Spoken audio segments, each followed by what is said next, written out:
Pernah nggak sih Anda ngerasa agak aneh gitu ya waktu temen maksa ngasih uang buat bantuan kecil yang Anda kasih tulus banget? Oh, sering itu. Atau pas bantu teman pindahan rumah seharian, wah itu rasanya beda banget kan? Beda sama apa tuh? Ya beda sama pas kita nyewa jasa bidan profesional gitu. Padahal kan sama-sama angkat barang ya. Nah, iya perasaan itu nyentuh banget inti obrolan kita hari ini. Ternyata kita ini hidup di semacam dua dunia gitu ya barengan. Betul. Satu dunia itu diatur sama norma sosial. Isinya kehangatan, komunitas. Satunya lagi? Satunya lagi norma pasar. Nah ini dunia transaksi, uang, hitung-hitungan. Oke, dan sumber kita kali ini kan bab 4 dari bukunya Dan Ariely, Predictably Irrational. Judul babnya aja udah jelas banget, biaya norma sosial. Fokusnya emang di situ. Kenapa sih kita mau-mau aja ngerjain banyak hal, kadang repot pula, tanpa dibayar sama sekali?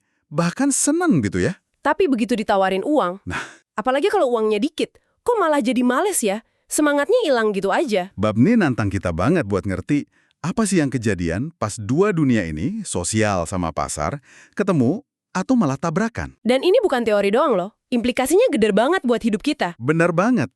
Jadi, misi kita nih dalam penelaan mendalam kali ini, kita mau bongkar gimana sih cara kerja dua norma ini. Kenapa nyampurin keduanya itu bisa bahaya? Terus, gimana dampaknya yang kadang bikin kaget di perilaku kita sehari-hari, hubungan kita sama orang, sampai ke keputusan bisnis. Siap ya? Mari kita bedah bareng temuan dari bab 4 ini. Siap! Oke, biar paham benturannya, kita perjelas dulu nih dua dunia tadi. Pertama, dunia norma sosial. Ini apa sih? Ini ranahnya hubungan antar manusia lah. Pertemanan, keluarga, tetangga, komunitas. Contohnya kayak bantu tetangga angkat sofa gitu ya, atau bukain pintu buat orang. Betul. Atau nginap di rumah temen.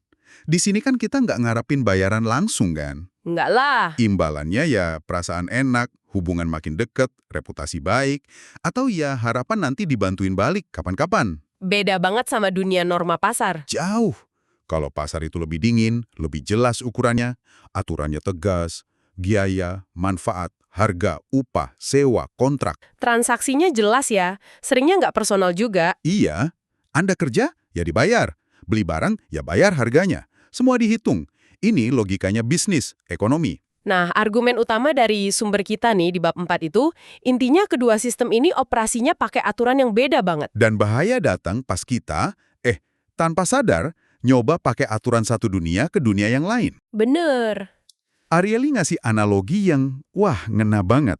Bayangin deh, Anda baru aja selesai makan malam lebaran yang enak banget dimasakin susah payah sama ibu mertua Anda. Wah, suasana hangat, kekeluargaan gitu ya. Banget. Terus pas mau pamit, Anda keluarin dompet, terus nanya sopan, "Bu, makasih ya makanannya. Jadi berapa nih saya harus bayar?" Wah, itu sih cari perkara. Pasti canggungnya minta ampun, bisa rusak hubungan. Padahal niatnya mungkin baik ya, mau menghargai usaha. Tapi kenapa jadi salah gitu? Nah, itu dia. Secara logika pasar, mungkin masuk akal. Tapi Anda baru aja ngelanggar norma sosial secara fatal. Karena nawarin uang? Betul. Dengan nawarin uang, Anda maksa narik interaksi itu dari dunia sosial yang isinya cinta, pengorbanan, kebersamaan, ke dunia pasar yang transaksional. Jadi kayak bilang kalau kasih sayang beliau itu bisa diukur pakai uang ya? Persis. Itu nyinggung, ngerendahin nilai hubungan sosialnya. Uang itu bawa serta ekspektasi dan aturan pasar ke ranah yang harusnya bebas dari itu. Inilah istilahnya biaya tersembunyi dari norma sosial. Begitu Anda coba beli, malah hancur. Oke, paham. Jadi adanya uang atau bahkan mikirin uang aja itu bisa langsung nge-switch kode etik interaksi kita. Nah, buat ngetes ini seberapa kuat efeknya, para peneliti James Heyman sama Dan Ariely sendiri bikin eksperimen cerdas nih. Dijelasin juga di bab ini. Tugasnya sengaja dibikin bosenin. Apa tuh tugasnya? Nyeret-nyeret lingkaran di layar komputer selama 5 menit. Bosenin kan? Iya sih, tujuannya apa? Mau ngukur kerja keras atau motivasi lah dalam kondisi norma yang beda-beda. Pengen lihat gimana sih pengaruh bayaran uang dibanding permintaan tolong biasa ke jumlah lingkaran yang diseret. Oke, eksperimennya ada 3 kondisi ya. Kondisi pertama, pesertanya dibayar 50 sen. Duit kecil banget ya, sekitar 7 ribuan lah waktu itu. Hasilnya gimana? Hasilnya, mereka nyeret lingkarannya dikit banget. Kayak Uang 50 sen itu malah bikin mereka ingat ini kerjaan, tapi bayarannya ngehina gitu. Jadi males. Motivasi rendah ya jadinya. Terus kondisi kedua? Dibayar $5. Ini lumayan lah ya buat tugas gitu. Nah, di sini beda jauh hasilnya. Pesertanya nyeret lingkaran jauh lebih banyak. Norma pasar aktif, bayarannya dianggap oke. Jadi ya mereka semangat kerja. Sesuai lah sama teori ekonomi biasa. Bayar lebih, kerja lebih. Tapi kejutan terbesarnya di kondisi ketiga ya. Yang nggak dibayar sama sekali. Betul. Di sini peserta cuma dimintain tolong. Mau nggak bantuin kami buat eksperimen ini? Gitu aja. Hasilnya? Ini dia yang bikin, wah kok bisa ya? Peserta yang dimintain tolong tanpa bayaran, ini ternyata nyeret lingkaran sama banyaknya sama kelompok yang dibayar $5 tadi. Serius, jadi kerja kerasnya sama kayak yang dibayar layak. Sama persis.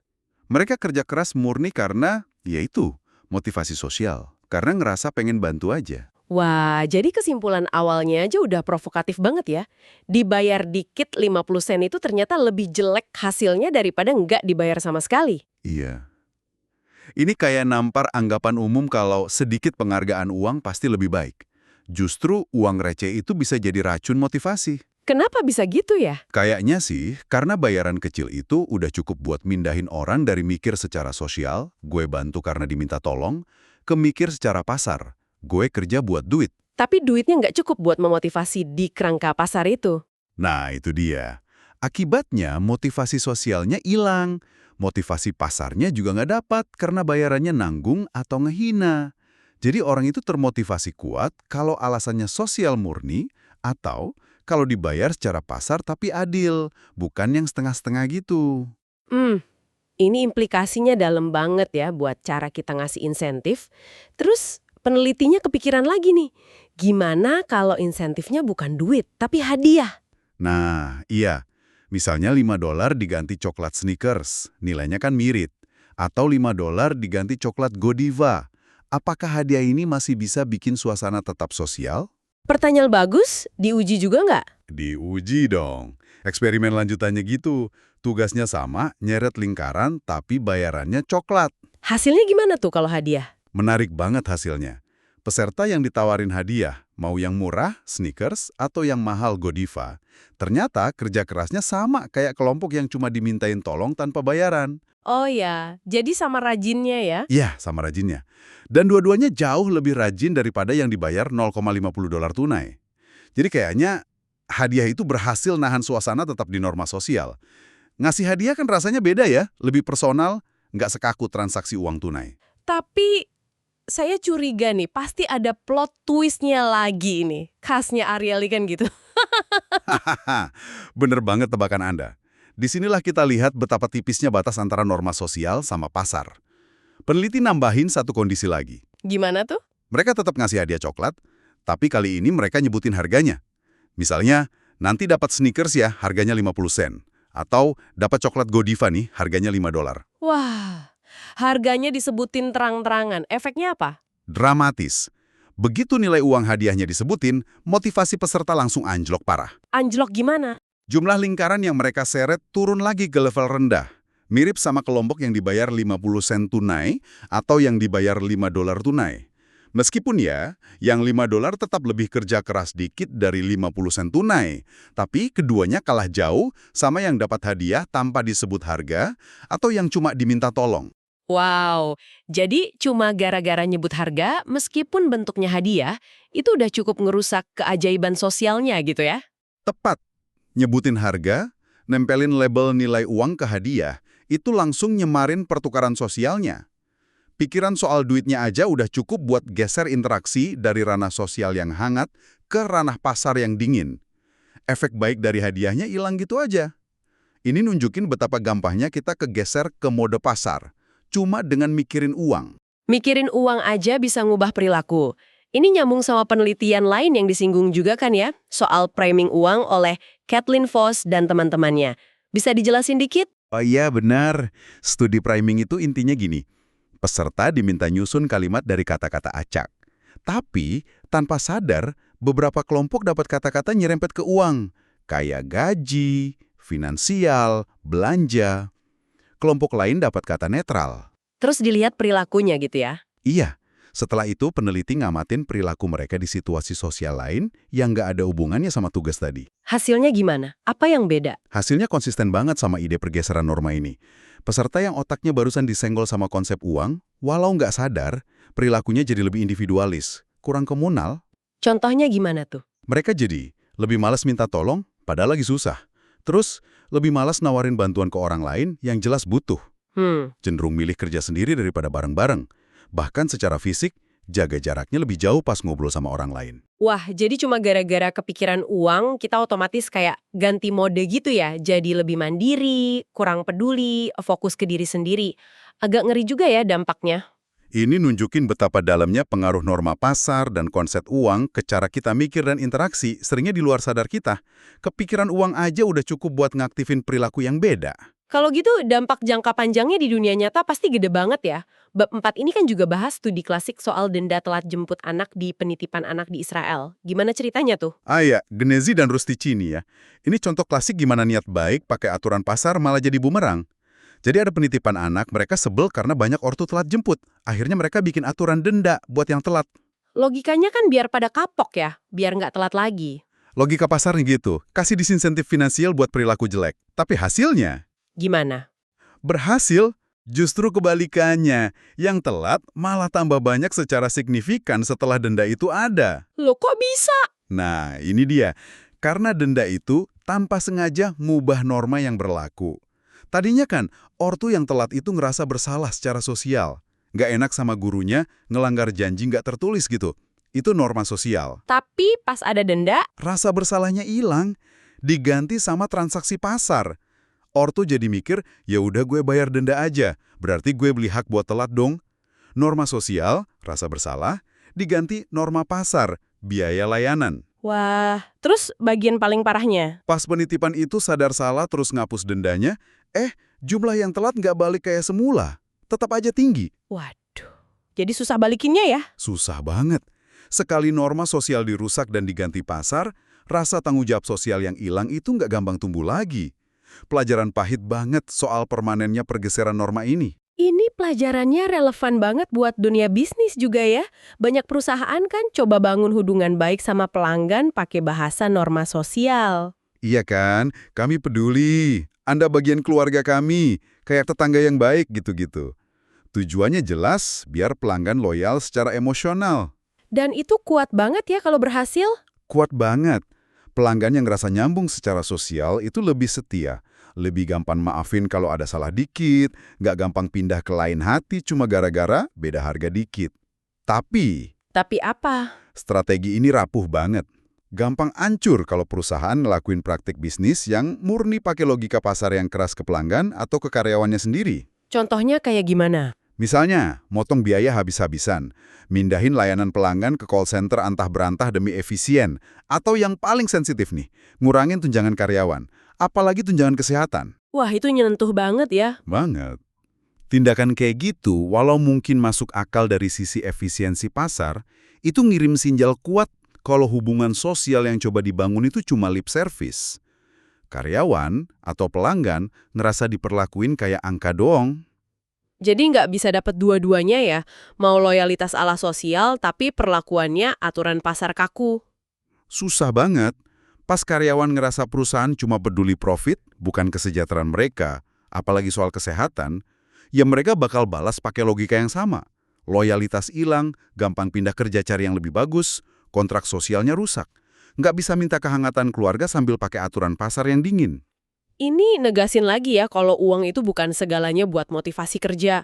Banyak profesi apalagi yang resikonya tinggi atau butuh dedikasi luar biasa kayak polisi, pemadam, tentara. Guru, perawat juga. Mereka itu seringnya nggak termotivasi utama sama gaji kan? Iya, terus apa dong? Ya itu tadi, norma sosial. Rasa tugas, bangga sama profesinya, panggilan jiwa, kehormatan, pengen ngabdi ke masyarakat. Kayak contoh di buku, agen bea cukai mana mau mempertahankan nyawa, ngejar penyelundup kalau mikirnya cuma gaji, norma pasar. Tapi dia mungkin bakal lakuin itu karena... Karena patriotisme, keadilan, kehormatan profesi, norma sosial. Nyoba motivasi profesi kayak gini cuma pakai bonus duit, bisa jadi nggak efektif. Malah mungkin nyinggung atau ngerusak motivasi dari dalamnya. Gimana kalau di dunia pendidikan? Ada kekhawatiran yang sama kan ya kalau kita terlalu fokus ke tes standar, ranking sekolah, bonus guru berbasis hasil tes. Wah, itu kekhawatiran yang relevan banget dan nyambung ke sini. Pendidikan itu kan intinya harusnya digerakin norma sosial ya. Cinta belajar, rasa ingin tahu, dedikasi guru, bangun karakter, bukan cuma angka rapor. Takutnya malah geser ke norma pasar ya. Iya, risikonya itu. Kalau kita terlalu fokus ke ukuran kuantitatif sama insentif uang, kita bisa ngerusak motivasi intrinsik siswa dan guru. Belajar jadi kayak kerjaan, ngejar skor atau bonus aja, bukan petualangan lagi. Kayak kata The Beatles ya, can't buy me love. Persis. Ariely juga ngutip itu. Nggak bisa beli cinta. Mungkin nggak bisa juga beli cinta sejati sama belajar. Nyoba pakai logika pasar malah bisa membunuhnya. Nah, sebagai penutup diskusi norma ini, di buku juga disebut contoh ekstrim komunitas yang sengaja banget hidup di luar norma pasar. Festival Burning Man. Oh ya, di Guru Nevada itu ya, yang katanya uang nggak laku sama sekali, semua basisnya ekonomi hadiah, gift economy. Itu eksperimen sosial gede-gedean yang menarik sih, usaha radikal buat ngelindungin ruang sosial dari invasi pasar. Intinya berarti, dari semua obrolan kita dari bab 4 ini, pelajaran utamanya apa dong? Pelajaran kuncinya sih kesadaran kalau kita ini hidup di dua dunia, sosial dan pasar. Dua-duanya penting, tapi aturan mainnya beda, kadang malah tabrakan. Kita udah lihat kan betapa bahayanya nyampur aduk keduanya. Dan betapa gampangnya kita kegeser ya, cuma gara-gara nyebut harga atau kepikiran uang? Betul, norma sosial itu kuat banget buat motivasi dan bikin hubungan erat. Tapi dia juga rapuh banget, gampang rusak sama logika pasar. Jadi gimana nih pemahaman dari bab 4 ini bisa bantu Anda semua yang dengerin dalam keseharian? Coba deh direnungin. Kapan Anda lagi pakai norma sosial, kapan pakai norma pasar? Pas nawarin bantuan ke teman, pantas nggak sih ngarap dibalas? Pas ngasih hadiah, perlu nggak nyebut harganya? Atau pas ketemu bisnis yang ngakunya peduli, bener nggak sih tindakan mereka sesuai omongan? Nah, sadar norma mana yang lagi main, itu bisa bantu Anda navigasi hubungan dan transaksi jadi lebih bijak. Ini membawa kita ke pemikiran terakhir nih buat Anda renungkan. Iya, mengingat betapa berharganya norma sosial buat motivasi kita dari dalam dan bikin hubungan jadi kaya makna, tapi di sisi lain dia rapuh banget di depan logika pasar yang makin dominan. Gimana ya caranya kita bisa secara sadar ngelindungin dan ngerawat ruang-ruang sosial ini? Apakah kita perlu sengaja bikin lebih banyak ketidakefisienan pasar dalam hidup kita? Mungkin, misalnya nolak buat hitung-hitungan presisi banget pas bayar makan sama temen, atau nyempetin waktu buat kerja bakti tanpa bayaran. Apakah itu semua demi ngejaga kualitas hubungan dan motivasi non-uang? Apa ya, satu langkah kecil aja yang bisa Anda ambil minggu ini, buat secara sadar nguatin norma sosial di lingkungan Anda. Ngelawan arus komersialisasi yang nggak ada hentinya ini. Silakan direnungkan.